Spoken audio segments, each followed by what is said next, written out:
아멘. 베드로가 이렇게 얘기를 합니다. 세상에서 오는 일을 이렇게 이상한 일처럼 여기지 말라. 우리에게 벌어지는 일이 우리도 이상하게 여긴다는 겁니다. 왜 이런 일이 생기나? 근데 베드로는 분명히 말하는 게 이 땅 가운데서 벌어지는 모든 이 일은 우리가 구원받는 것과는 별개로 벌어진다라고 하는 겁니다. 하나님이 건지시는 자는 부한 자나 가난한 자나 상관없고 자유인이나 종된 자나 상관이 없고 남자나 여자나 상관이 없다는 겁니다. 그런데 그 중에서 하나님이 더 긍휼히 여기시는 바라보는 자들은 누구냐면 더 애통하고 힘들고 마음이 상한 자들이라는 겁니다. 그 중요한 거는 마음이 상한 자를 하나님 앞에만 맡겨두면 하나님께서 건지시는 그 구원의 감격을 누리고 또 마음이 회복되고 기뻐하고 즐거워할 수 있다는 겁니다. 이게 소망입니다. 사도 베드로가 이 고난과 영광에 대해서 이 베드로서에만 5번을 언급해요. 가장 많이 언급합니다. 고난 받는 걸 기뻐해라, 즐거워해라. 우리에게 이상한 일 당하는 게 뭐냐면 우리가 그리스도인이 되어서 하나님께 받은 명령대로 살아가는데 그냥 선을 베풀고 그냥 값없이 받은 걸 값없이 주고 사람들에게 그렇게 대해도 선함에 대해서 꼭 선함으로 되돌려받지 못한다는 거죠. 복음을 전하고 복된 소식을 전해도 핍박받을 것이고 근데 그렇게 당하는 일들의 이상히 여기지 말라는 거죠. 우리 안에 있는 그 생각들이 그걸 이상하게 만든다는 거죠. 왜 나는 그런데 너는 안 돼? 이게 바로 도덕적 의입니다. 도덕적 의. 하나님은 도덕적 의를 주님께서 우리한테 말씀하신 그대로 칭의, 아무 공로 없이 죄인인 자를 의롭다 여기신다 라고 하셔서 부르셨기 때문에 그것에 대한 모든 의는 하나님께 있다는 거죠. 그러니까 상대방을 판단하는 것은 우리가 끊임없이 깨치고 나가고 이겨나가야 될 그 죄의 종류라는 겁니다. 죄의 종류를 이겨나가지 못하면 어떻게 하죠? 죄의 종속된 자가 되는 겁니다. 그러니까 베드로가 이상하게 여기지 말라. 저 사람이 그렇게 해도 이상하게 여기지 말라. 저 사람이 그런다고 저 사람을 왜 이상하게 얘기하고 말하냐. 그리스도인은 절대 그럴 게 없다. 왜? 하나님 앞에 그 마지막 때 심판날이 되면 하나님께서 다 판단하시고 하나님께서 각각의 행사에 맞게 행한 일대로 천국과 지옥을 나눠주신다고 하신 겁니다. 이게 우리가 가진 소망입니다. 하나님을 믿기 때문에 우리가 무언가를 열심히 할 수 있다는 게 아니라 하나님을 믿기 때문에 할 수밖에 없는 거예요. 해야만 하는 일. 베드로가 오늘 그렇게 그 고난에 대해서 얘기합니다. 우리 삶 가운데서 벌어지는 일들이 이게 아닌 것들이 하나도 없습니다. 담배 연기 싫어하는 사람이 옆집 아저씨가 담배 피는 거 그렇게 싫어해요. 한 예로 그 사람의 행동이 싫으면 그 사람이 싫습니다. 이건 아주 세상 사람들도 아는 보편적 논리입니다. 죄는 미워하되 사람은 미워하지 말라. 근데 하나님의 말씀을 원수를 위해서 사랑하고 기도하라고 하셨던 하나님의 말씀조차도 우리 마음에 새기지 못하고 그렇게 해버린다는 겁니다. 그냥 실예로 얘기한 겁니다. 저희 집 옆집 아저씨가 담배 많이 피거든요. 길 가다가 모르는 사람, 운전자가 누군지도 모릅니다. 차 타고 막 가면 이상하게 난폭 운전하고 그러면 신고합니다. 그 사람 누군지도 몰라요. 그 사람이 어르신인지 젊은 사람인지 모릅니다. 내가 해를 입은 것도 아닙니다. 그냥 위협을 당했을 뿐이지. 뉴스에 보니까 요새 그 강원도에 레고랜드라고 생긴 거 아시나요? 에버랜드처럼 레고랜드라고 생겼습니다. 거기는 하루 주차비가 18,000원이래요.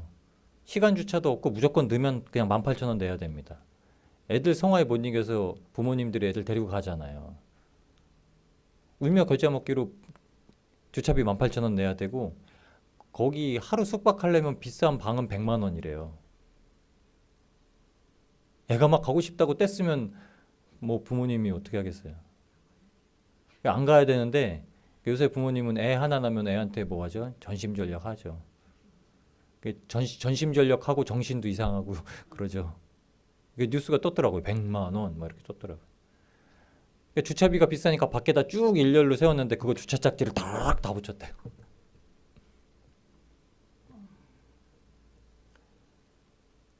저도 한번 주차딱지 날라왔습니다. 주일날 밖에다 세웠는데도 주차딱지 날라왔더라고요. 신고한 겁니다, 누가. 횡단보도 이렇게 밟고 있었다고 주일날. 그 횡단보도 딱 찍어서 딱지를 보냈더라고요. 그래서 시원하게 주차법 위반 벌금을 냈습니다. 우리가 당하는 일들은 그냥 그 일을 받아들이고 넘기면 됩니다. 제일 중요한 건 하나님께서 원하시는 건 그런 일에 대해서 받아서 넘기라는 거죠. 근데 받아서 넘긴다는 거는 내가 마음이 상해서 그 사람에게 어떤 말로 돌려주지 말고 그냥 하라는 겁니다. 그냥 온순히 받아서 그 일을 온순하게 넘기라는 겁니다. 왜냐하면 저희가 매냥 늘상 일어나는 일들이 그런 일들이 많기 때문이에요. 권사님도 또 남의 집 문짝을 공사한다고 그렇게 막아가지고 들어가지도 못하시게 얘기를 해서 들어가셔야죠. 뭐 어떡하겠어요. 근데 그게 그 사람들이 이 정신머리 없는 사람들 그러니까 정신머리 없는 게 성경에는 안 믿는 사람의 당연한 거라는 거예요. 이게 믿는 사람이 정신머리가 없으면 호되게 가르쳐 줘야 돼요. 이거는 왜냐하면 믿는 사람들은 특별히 뭘 해야 되냐면 배려, 양심, 행동으로 이웃에 대해서 나가는 것 이건 분명히 가지고 있어야 됩니다. 그러니까 항상 조심해야 돼요. 하나님에 대해서는 우리가 마음을 막 조심해야 되지만 이웃과 형제에 대해서는 우리의 행동을 참 조심해야 돼요. 그러니까 얼굴에 막 표정이 드러나는 분들이 계시잖아요. 저도 얼굴에 표정이 드러나는 경우인데 저희는 얼굴도 이렇게 하고 다녀야 돼요. 네. 어제 목사님이 오셔서 이제 풀로 잠깐 가르쳐 주신다고 이제 입술을 아내에게 가르쳐 주는데 이렇게 하라고 하더라고요. 그냥 이렇게 하고 있어야 돼요. 이렇게 너무 하면 또 가식적이라고 하더라고요. 아니 그리스도인들은 좀 가식적인 것 같아도 그렇게 해야 돼요. 사람에게 대할 때는 우리는 어떻게 되냐면 우리는 정말 육신을 입고 연약한 예수님께서도 육신을 입고 연약하게 오셨거든요. 그러니까 육신을 입고 나면 항상 연약하기 때문에 마음으로부터 벌써 우러나서 사람한테 대할 수는 없어요. 그러니까 율법적인 걸 가리키는 게 그겁니다.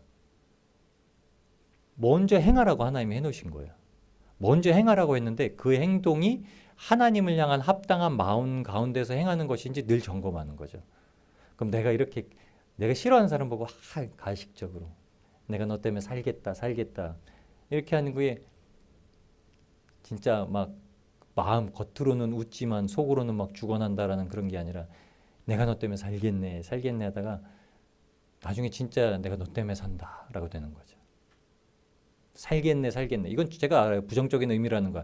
아이고 살겠네. 이렇게 얘기하면 벌써 부정적인 얘기구나. 그냥 언어만 단어만 바꾼 거지. 그게 뭐가 좋은 말이라고요. 이거 부정적인 언어를 안 하려고 막 노력하시는 거잖아요. 살겠네가 아니라 진짜 너 때문에 살았다.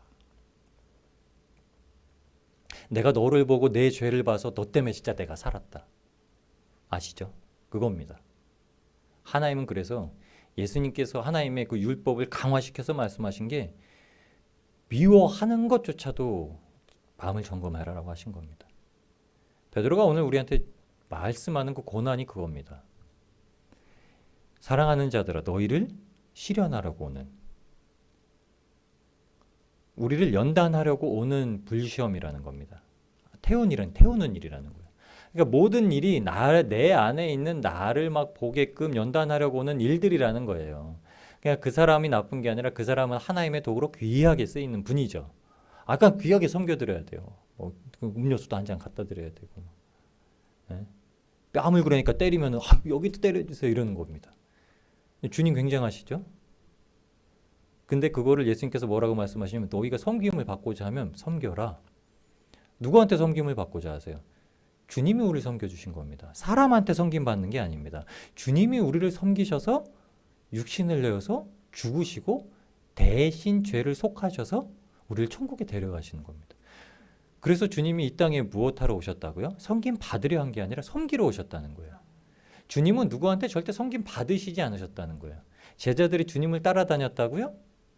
여인들이 주님을 따라다녔다고요? 사람들이 주님을 섬겼나요?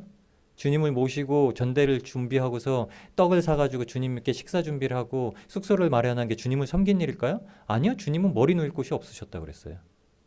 제자들이 준비해도.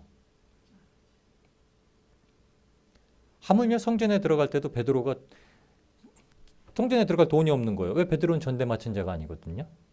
유다가 있어야만 돈을 가지고 성전에 들어갈 수 있어요. 근데 예수님께서 뭐라고 하시나요? 성전세에 대해 말씀하시면서 베드로 보고 가서 물고기 건져와. 거기 우리 성전세 낼게 있을 거다. 그것까지도 주님이 다 챙겨주신 거예요. 사랑하는 자들아, 우리를 연단하려고 오르는 불시험, 이 불시험이라고 하면 얼마나 무섭습니까? 이거를 아주 이상한 일 당하는 것처럼 여기지 마라. 정말 어렵고 힘든 일이라도 갑자기 우리에게 교회가 풍지박산 나는 일이 일어난다. 주양한 교회가 그렇게 일어난 거예요. 주양한 교회가 교회를 이전하게 된 게 이 연단하려고 오는 불시험 때문에 그렇게 왔습니다. 갑자기 있는 교회에 세 주고 잘 지내던 곳에 주인이 나가라고요. 자기네 들어와 산다고 갑자기 통보를 한 겁니다. 나가라고요. 어디 이전할 수도 없고. 하나님께서 착착착착 일을 진행하셔서 옮긴 거죠. 만약에 그런 일 저희한테 당했으면 어떠셨을 것 같아요? 끔찍하지 않으신가요? 예배를 드려야 되는데 밖에서 뭐 천막 치고 예배 드릴 수도 있습니다. 에덴교회도 그랬다고 하시지 않았나요? 에덴교회인가 어딘가? 천막 치고 막 다른 교회인가요? 네. 네. 네. 천막 치고 교회 공사하는 동안 네. 흰돌교회가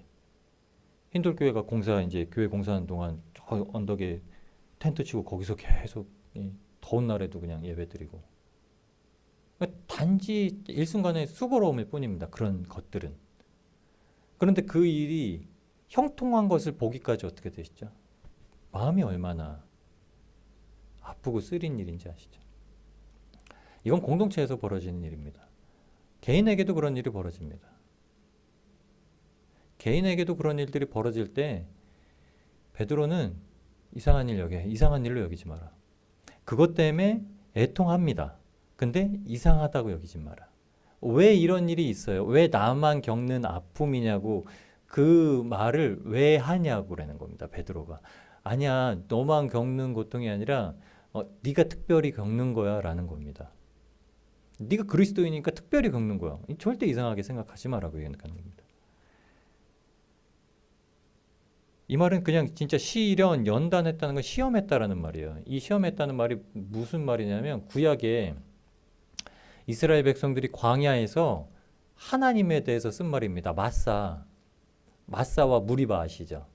마사는 하나님을 시험했다는 뜻이고요. 목말라가지고 하나님이 계시냐 안 계시냐 막 하고 무리바는 거기 다투었다는 거예요. 마사와 무리바 물까. 그러니까 시험하다는 뜻이에요. 근데 그때와 같이 시험 당한다는 거예요. 지금은요. 그럼 사람이 하나님에 대해서 시험을 할 때 이것이 예수 그리스도를 통해서 구원받은 당사자들에게 올 때는 어떻게 하죠? 사람이 하나님의 통로된 사람에게 시험을 주는 거죠. 모든 사람으로부터 올 수 있는 시험들입니다. 근데 절대 이상하게 여기지 말라는 거예요. 그 사람 정말 이상해. 이거는 그리스도인들의 입에서 나올 말이 아니라는 거예요. 그 사람 안 믿는구나 라는 거예요. 아, 그 사람 안 믿는구나. 그 사람 교회 다니는데 그 사람 교회만 다니는구나 이렇게 되는 거예요. 제가 우리의 사고에 대해서 말씀드리는 겁니다. 우리의 사고는 그 사람 무슨 교회 다니는데 그 사람 교회만 다니는구나. 그 사람 교회 안 다니는구나. 뭐죠? 불시험을 당해도 이상하지 않게 여기고 하나님의 성품을 가지고 하는 사람들은 교회를 다니면서 그 다니는 이유가 그리스도께 구원을 받아서 다니는 자들이라는 거예요.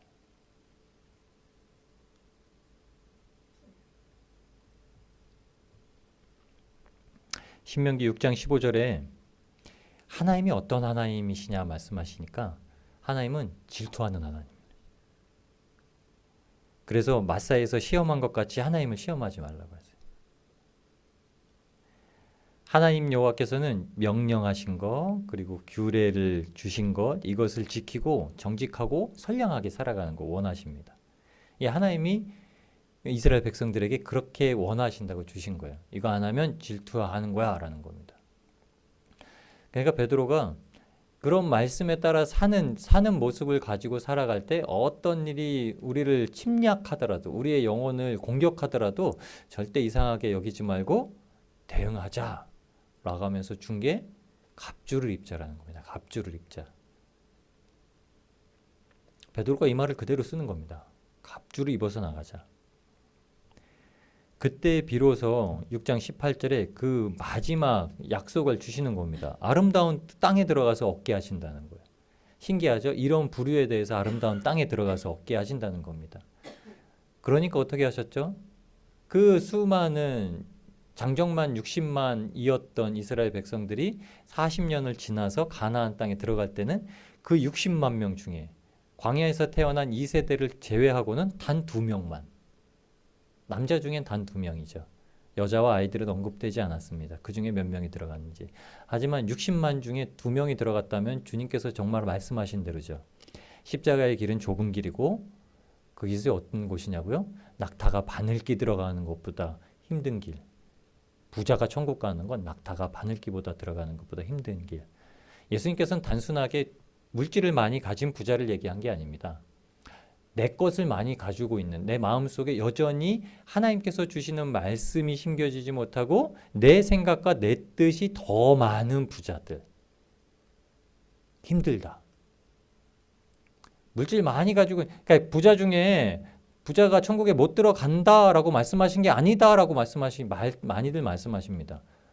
힘들다라고 그랬지 못 들어간다라고 했냐. 부자들 중에 어떻게 하는지를 우리가 그런 부자들은 마음속에 내 것만 가지고 있는 부자들은 결국엔 추구할 수 있는 게 이 땅의 것만 추구할 수밖에 없습니다. 여러분 저희가 아플 수 있습니다. 아파서 입원할 수도 있고 수술할 수도 있습니다. 때로는 다른 사람보다 수명이 짧다라는 걸 인식하고 살아갈 수도 있습니다. 하나님을 안 믿는 사람들은 이것을 벗어나고 이것을 넘어서기 위해서 좋은 걸 찾죠. 진시황은 불루초를 찾았죠. 그리고 지금도 진시황이 찾던 불루초가 이거였을 거야 저거였을 거야 막 그렇게 얘기를 합니다. 미래학자들은 미래 몇인지 한 15년 후에는 이제 사람의 기억과 생각을 다 컴퓨터에 저장해서 다른 육신으로 옮길 수 있을 거야라는 생각을 하고 있습니다. 이거는 뭐 성경적인 것 아니면 뭐 구원에 나타날 표랑 아무 상관이 없는 겁니다. 근데 그런 사람들이 있다는 겁니다. 그러니까는 그때까지 살려고 견디면서 커즈와일이라는 사람, 저희 건반 만든 회사 원래 대표입니다.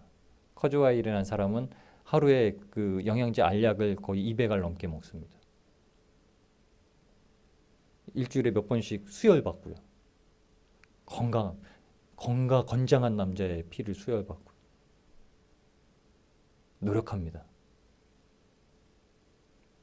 그러니까 이런 거를 기반으로 해서 하나님의 시간표가 막 다가왔다라고 마지막 때에 보여주는 증거랑 좀 비슷하다라고 그렇게 여기시는 분들도 계십니다. 근데 그 사람 죽을 겁니다 아마. 뭐 몇 년은 더 살지 모릅니다. 왜요? 생사화복의 주관자가 누구시죠? 하나님이시죠.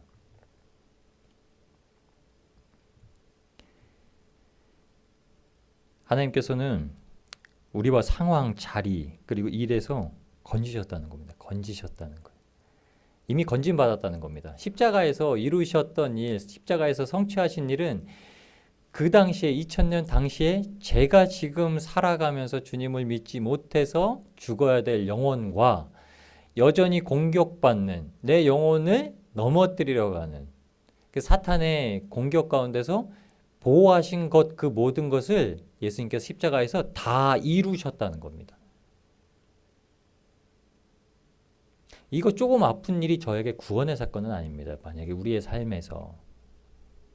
그러나 이것을 끊임없이 어떻게 이겨나가냐. 이상한 일이 아니다. 내 손아 이상한 일이 아니다. 내 머리야 넌 이상한 일이 아니다. 넌 하나님의 시간표대로 잘 지내고 있다. 그럼 지금 이 일이 어떤 일이냐고 베드로는 얘기하냐면 기쁜 일. 아파서 기쁘네. 다른 사람들 같았으면, 안 믿는 사람들 같았으면 이거 가지고 살겠네 못 살겠네 했는데 이건 하나님이 나를 그냥 붙드시고 계시는 아주 기쁜 일이네. 예수님께서 십자가 이미 성취하셨기 때문에 그게 우리 마음 가운데 십자가가 선 겁니다. 우리 영혼이 구원받는. 그리스도인들은 그래서 세상에 살아가는 게 모순이에요. 모순. 창과 방패입니다. 모순이 절대 맞지가 않아요. 그러니까 아이러니라고 하죠. 이해할 수 없는 불이에요. 저희가 세상에서 이해할 수 없다. 이해를 못하겠다. 뭐 그렇게만 아주 성인군자야? 막 이런 말 들으면 비아냥거린 소리를 들으시면 그냥 기뻐하십시오. 막 속에 이상하게 생각하지 마시고 여러분이 그리스도인이라는 걸 하나님께서 증거로 받으시고 계신 겁니다. 모순된 삶을 살기 위해서 어떻게 해야 되는지 아시죠? 이 죄악된 세상에서 아주 의롭고 거룩하게 살아가는 겁니다. 근데 이 의롭고 거룩한 게 흉내를 내는 게 아니라 하나님을 모시고 하나님의 거룩함을 그냥 가지고 다녀야 되는 거예요. 그래서 우리한테 주님께서 말씀하신 게 보배 옥합이라고 하신 겁니다. 우리를 보배 옥합이라고 하신 거예요. 근데 우리는 아주 귀한 보배 옥합이 아니라 아주 귀한 향기름을 담고 있는 질그릇이라는 거죠. 옥합은 깨트리기 싫거든요. 혹시 구운 오리구이 뭐 이런 거 드시지 못해 보셨겠죠? 저도 못 먹어봤습니다. 근데 저기 나오더라고요. TV에 막 나오더라고요. 오리에다가 뭐 이렇게 삼계탕처럼 이렇게 뭐 한약재 같은 걸 채우고 그 겉에다 한지를 두른 다음에 그때 황토를 이겨서 그걸 쫙 발라가지고 숯불을 막 핀 다음에 이제 제가 이제 숯이 막 와글와글 타고 있으면 거기를 이제 탁 파서 거기다 묻어두고서 이제 하면 그렇게 맛있대요. 안 먹어봐서 말씀드릴 수가 없습니다. 어떤 맛이. 근데 그 오리를 싸고 있던 게 딱 굳어서 나오면 그릇 같아요. 질그릇. 질그릇이에요 그게. 황토 반죽을 해서 했으니까. 근데 이 반죽해가지고 나온 거 야 질그릇처럼 너무 이쁘다 하고 누가 그냥 그거 두겠습니까? 이거 놓고 구경해야지. 깨야죠. 깨서 먹어야죠. 하나님께서 요한계시록에 보면은 우리 기도를 천사들이 대접에 담아 올라간다고, 향연으로 가지고 올라간다고 하잖아요. 우리의 기도가 향연으로 올라가려면 주님께서 원하시는 대접에 넣어드리기 위해서는 어떻게 해야 되죠? 우리의 그릇이 깨져서 넣어드려야죠. 하나님이 언제든지 깨실 수 있는 겁니다. 근데 내가 나를 보배롭고 존귀하게 여기는 거는 안에 계신 내 안에 나를 성소 삼으시고 나를 성전 삼으셔서 내 안에 계신 하나님을 보배롭게 여기는 거지, 하나님을 믿는 나는 반드시 존중받아야 되고 나는 반드시 하나님의 믿는 자녀대로 그렇게 대함받아야 되고 섬김받아야 되고 이건 아니죠. 우리는 언제든지 깨지는 겁니다. 맨날 깨지는, 날마다 깨지는 거예요. 이 깨진다는 말 진짜 직장 다니는 사람 많이 듣거든요. 맨날 상사한테 깨지고 맨날 깨진대요. 맨날 조아리고. 여러분 우리가 그렇게 깨져야 됩니다. 직장 다니는 말단 직원처럼 맨날 깨지고 맨날 죄송합니다. 잘못했습니다. 그래서 회사 못 다니겠다는 거예요. 그러니까 요새 젊은 애들이 그거 안 견디려고 아르바이트하고 그냥 돈 모아서 뭐 하고 싶은 거 했다가 직장도 영원히 다닐 직장 안 다니고 그냥 다니다가 내가 돈 좀 모아서 내가 뭐 여행 가고 뭐 하고 싶은 거 하면은 금방 그만둘 수 있는 회사. 그러니까 삶이 없는 거예요. 그걸 그 젊은 세대들이 자기의 삶과 인생, 그 누리는 거, 즐기는 거에 밸런스를 맞춘다고 얘기를 해요. 근데 그 젊은 세대들은 삶이 없는 거예요. 자기들이 이루어 나가는 삶이 없는 거예요. 그건 그냥 오락입니다. 오락. 하나님은 우리한테 삶을 오락으로 주지 않으셨습니다. 우리는 영원히 살아야 되니까요. 끝이 있다라고 생각하기 때문에 오락만 즐기는 겁니다. 부자들은 아주 그 끝을 자기가 없애려고 노력을 하고, 아주 가난하고 없는 사람들은 야, 이게 그냥 끝나는 거야 하니까는 먹고 죽자라고 하는 거예요.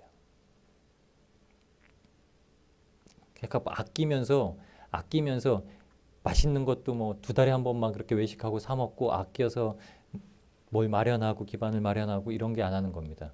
옛날 어르신들 그렇게 했죠. 옛날 어르신들 그렇게 했습니다. 그래서 밭 한 마지기 사고 집 조그만 거 샀다 늘려가고 통장이 몇 개씩 있고. 요새 애들이요? 아니요. 돈 모으면은 100만 원짜리 아이패드 사야지. 돈 모으면은 150만 원짜리 핸드폰 사야지. 돈 모으면은 500만 원짜리 중고차라도 사야지. 야, 중고차 샀는데 300만 원짜리 텐트라도 사야지. 야, 여자친구랑 그냥 저기나 봐. 영화나 보러 가야지. 레스토랑이나 한번 가야지. 그러니까는 그런 세대한테 예수님을 믿는 건 이상한 일입니다. 우리는 그렇게 하는 게 이상한 일이 아니라는 겁니다. 여러분, 그러니까 저희가 그렇게 하나님 앞에 헌신하고 영혼을 위해서 헌신하는 겁니다. 헌금에 대해서 자유로울 수 없습니다. 그리스도인들은 헌금에 대해서 자유로울 수가 없어요. 헌금은 예배의 5원칙입니다. 그거 가지고 구제하고 필요한 곳에 마땅히 쓰게 하는 거기 때문에. 그러니까 헌금하려고 길을 쓰시는 거예요. 성도님들은. 왜요? 갚아도 갚을 수 없다라는 걸 알기 때문에. 그러니까 어디에 썼는지 신경도 안 쓰는 겁니다. 이미 내 손을 떠난 건 하나님께서 쓰시는 거고. 그러니까 세상 사람들이 보기에 믿는 사람들은 참 이상한 겁니다. 그러니까 교회에 자꾸 돈 갖다 준다는 거예요. 돈 갖다 주는 게 아니라 원래 우리 게 아닙니다. 원래 하나님 겁니다.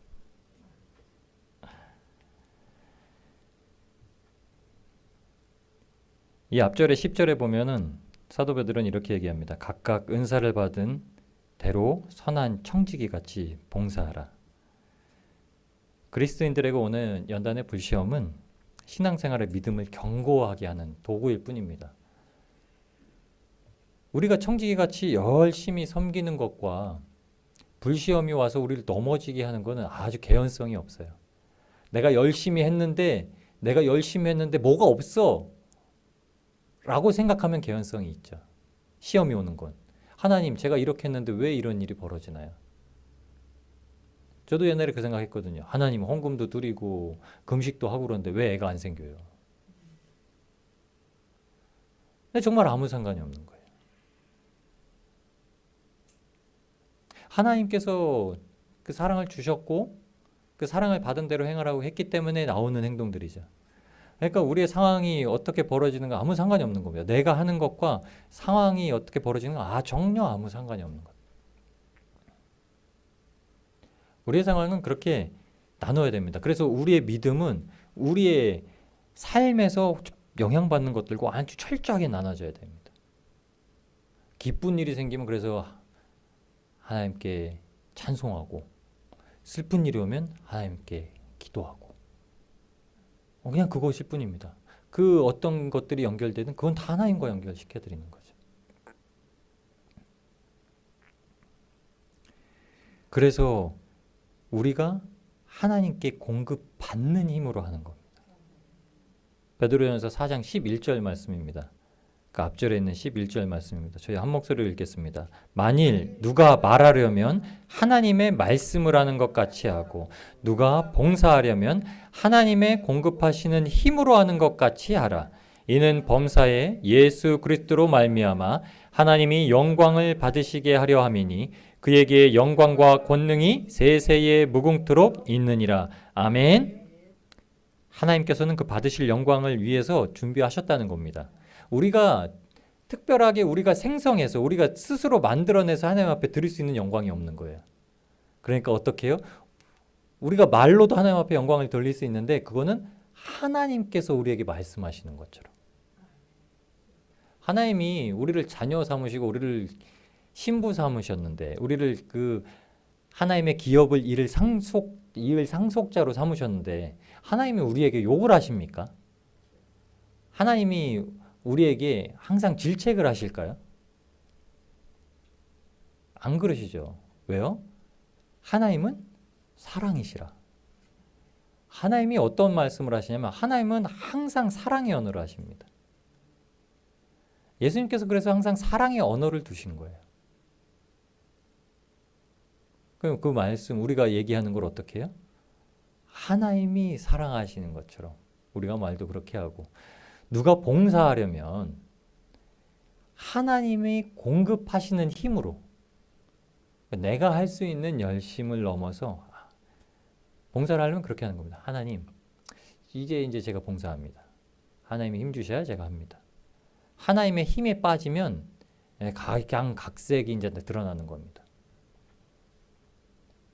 이것은 이렇게 말하는 이유는 우리의 말을 하나님의 말씀으로 담아두고 우리의 봉사를 하나님의 힘으로 담아두라는 이유는 범사에 모든 일에 매일 예수 그리스도로 말미암아 하나님이 영광을 받으시게 하려 함이니. 아멘. 여러분 그게 내가 말하는 하나가 하나님의 영광, 내가 행하는 봉사 하나가 하나님께 영광이라는 겁니다. 아주 힘들고 어려운 것처럼 보이시죠? 하나님께 영광을 돌리고 과연 어떻게 하나님께 영광을 돌릴 수 있을까? 우리가 받는 시련과 환난과 환경과 아무 상관없이 내가 그냥 말하는 것을 하나님 앞에 하나님께 받듯이 내가 봉사하는 걸 하나님께서 나에게 힘을 주셔서 내가 못할 것 같은데도 하는 것처럼 하면 됩니다. 그러면 하나님이 영광을 받으시는 겁니다.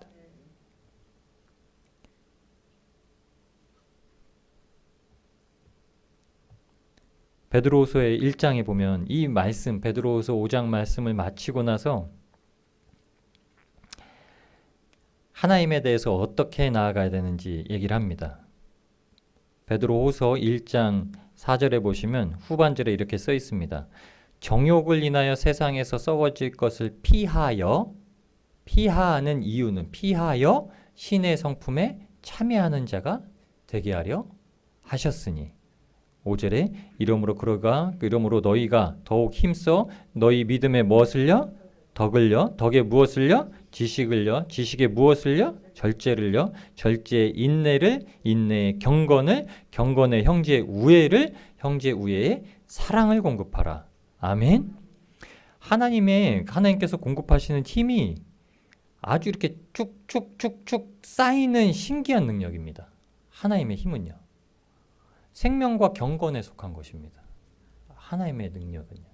우리가 생명을 갖고 있고 우리가 끊임없이 거룩해지고 신의 성품에 참여하려고 경건하게 살려고 하면 하나님께서 우리에게 이 레벨업을 시키신다는 겁니다.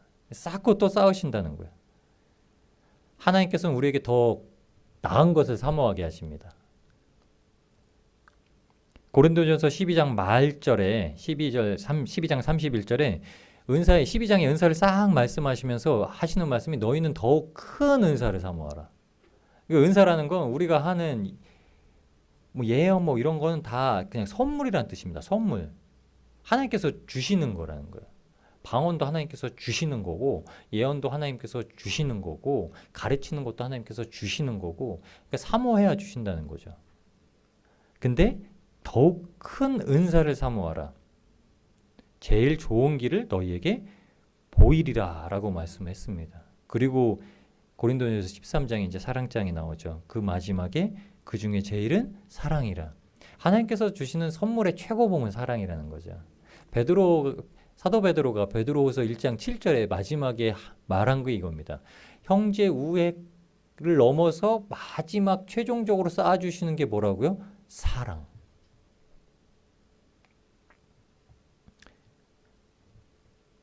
우리가 겪는 삶에서 그 이상한 일이라는 건 실제는 천국 백성이라면 겪게 되는 일이라는 겁니다.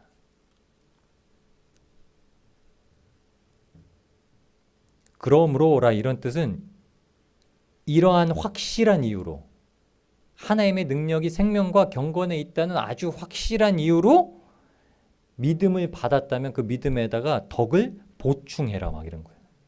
네가 믿음을 가지고 있으면 우리가 내가 주님께로 믿음을 받았습니다 하면 내가 무엇을 노력해야 되냐면 세상적으로 참 미덕이 있는 사람, 세상적으로 아주 용기 있는 사람, 하나님의 말씀을 하는데 그 아주 도덕적인 능력 이것을 끊임없이 하나님 앞에 간구하고 추구해서 그렇게 살라는 겁니다.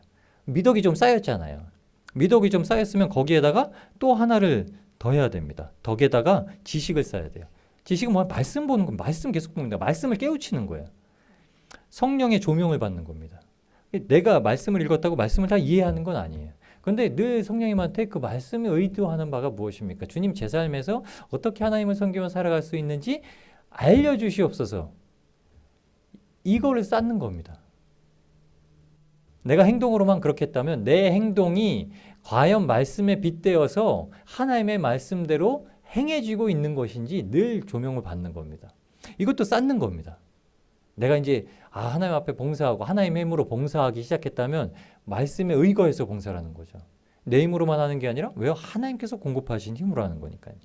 그것을 쌓고 지식에다가 무엇을 하면 절제를 이제 내가 덧입히는 겁니다. 지식이 쌓이면 어떻게 되죠? 사람이 이제 교만이 치고 올라가기 시작하죠. 그때 가장 중요한 게 절제라는 거예요. 과연 내가 내 스스로 하고 있는 거, 아니면 하나님을 위해서 하고 있는 거, 하나님을 위해서 참는 거.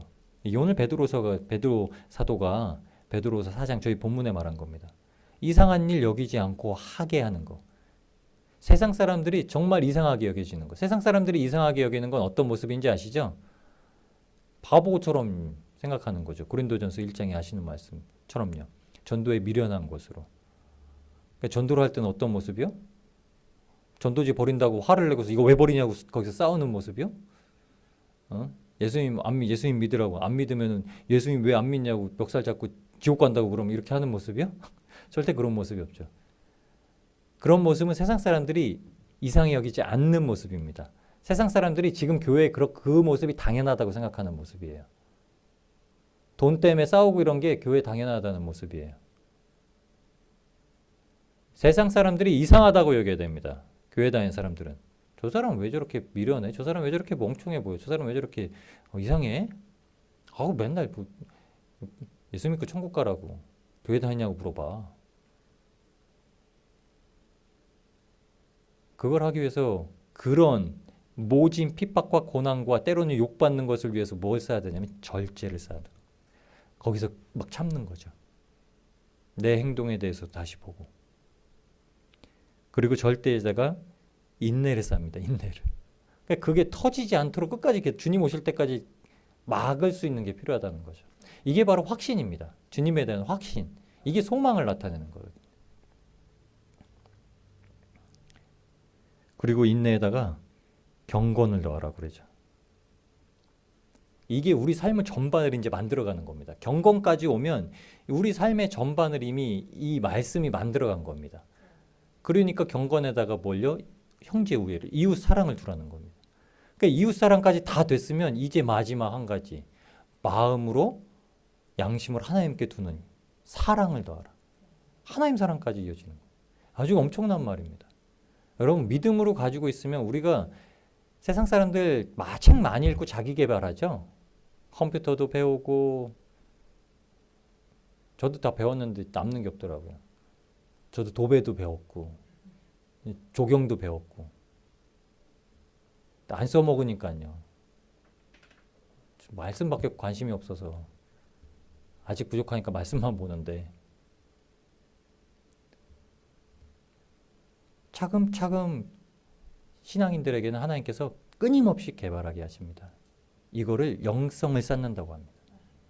이게 우리의 믿음을 그리스도의 분량까지 자라게 하는 거라고 주님은 말씀하십니다. 그것을 위해서 사도 베드로는 우리를 연단하려고는 불시험을 이상한 일처럼 여기지 말라.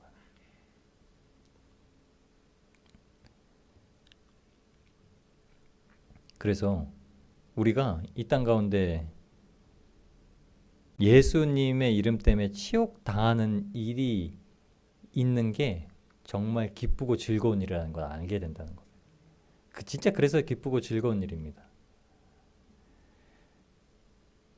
베드로전서 4장 16절에 만일 그리스도인으로 고난을 받은즉 부끄러워 말고 도리어 그 이름으로 하나님께 영광을 돌리라. 아멘. 예수님께서 구원을 성취하시기까지 지속적으로 고난을 당하셨습니다. 끊임없이 고난의 연속이셨어요. 제자들과 다녔다고 공생의 사역이 예수님께서 베푸신 일들만 초점을 맞추면 그렇습니다. 와, 예수님 굉장한 일을 하셨다. 근데 그 이면에 3년 반 동안의 시간 동안 바리새인들, 사두개인들, 서기관들 이들에게 끊임없이 모욕당하고 조롱당하고 위협에 노출되셨었고요. 그 기간이 늘 고난이었습니다. 늘 피하셨었고요. 때가 차기까지 늘 피하셨었고요. 그래서 하나님께서 원하시는 것을 성취하셨다는 겁니다. 하나님께서 원하시는 고난이에요.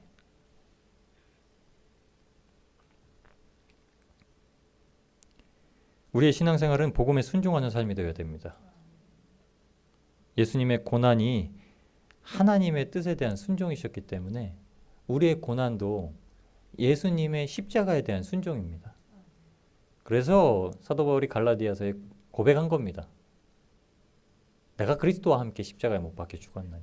이제는 그 십자가에 못 박는 이유가 이제는 내가 사는 게 아니라 내 안에 살아계신 예수께서, 내 안에 예수 그리스도께서 살아계시는 겁니다. 그게 바로 그리스도인의 경건한 삶입니다. 경건한 삶. 불시험이 와도 이상하게 생각하지 않는, 세상이 보기에 이상한. 베드로전서 4장 17절 18절에 그리고 하나님의 집에서 심판을 시작할 때가 되었나니 만일 우리에게 먼저 하면 하나님의 복음을 순종치 아니하는 자들의 그 마지막이 어떠하며 또 의인이 겨우 구원을 얻으면 경건치 아니한 자와 죄인이 어디서리요. 아멘. 하나님께서는 우리가 연단의 과정에 있는지를 살피십니다. 감찰하고 계세요. 공동체 안에서 하나님의 심판이 먼저 준비되어 있습니다. 그래서 제가 말씀드린 거예요. 그 사람 교회만 다니는 사람, 그 사람 구원을 받아 주님을 찾는 사람. 이건 확연히 다르다는 겁니다. 하나님의 집에는 먼저 심판이 준비되어 있으니까요. 하나님의 집 안에서도 하나님의 집 밖에서도 치욕을 얻는 자들, 그들이 복이 있는 자라는 겁니다. 오늘 본문에 있는 말씀을 베드로가 인용한 게 바로 마태복음 5장 11절 산상수훈에 있는 말씀입니다. 그 욕을 받다, 치욕을 당하다라는 게 똑같은 단어를 그대로 써가지고 말씀하는 겁니다. 마태복음 5장 11절 말씀입니다. 나를 인하여 너희를 욕하고 핍박하고 거짓으로 너희를 거스려 모든 악한 말을 할 때에는 너희에게 복이 있나니. 아멘. 그 말을 이미 받는 순간 뭐라고요? 하나님의 계획은 그 말을 받는 순간 우리에게 복이 있다라는 겁니다. 저희가 복받은 자가 되기 위해서는 어떻게 되죠? 욕먹는 자들 돼야죠. 교회에서 형제 자매들한테 욕을 먹을 상황도 있을 수도 있습니다. 그러나 교회에서는 그렇게 하면 안 되고요. 교회에서는 다 한 몸으로 똑같이 자라가야 되고, 밖에서는 복음을 전하는 것 때문에 욕 먹는 사람이 되면 복 받는 겁니다. 욕 먹을까 봐 우리가 두려워하거나 부끄러워서 주님을 못 전하는 건 아니죠. 언제라도 그냥 계시고 만나시는 분들에게 말씀하십시오. 제가 그래서 일부러 어딜 가든 사람들을 뵈면은 교회 다니시냐고 여쭤봐요. 교회 가시라고, 예수님 믿는 게 최고 복이라고. 저희가 축복권자라고 말씀드렸잖아요. 복을 전해줄 수 있는 사람인데 우리는 하나님의 대리자입니다. 대리자. 이걸 하나님의 대사라고 합니다. 사도회 때에는 사도가 있었고 멜리데 교회는 대사들이 있습니다. 대사. 여러분들이 어디 가시든지 고난을 당하고 여러분을 그 구원의 길에서 연단하려고 오는 불시험들, 아무것도 아닌 걸로 여기고 오직 하나님께만 맡겨두시고 의지하시고 이 경건한 삶을 통해서 우리의 믿음을 그리스도의 분량까지 자라게 늘 애쓰시고 수고하시고 마침내 주님께서 주시는 천국의 상급을 받아 누리는 복된 멜리데 가족들이 되시기를 우리를 권하신 예수님의 이름으로 축원합니다. 기도하시겠습니다.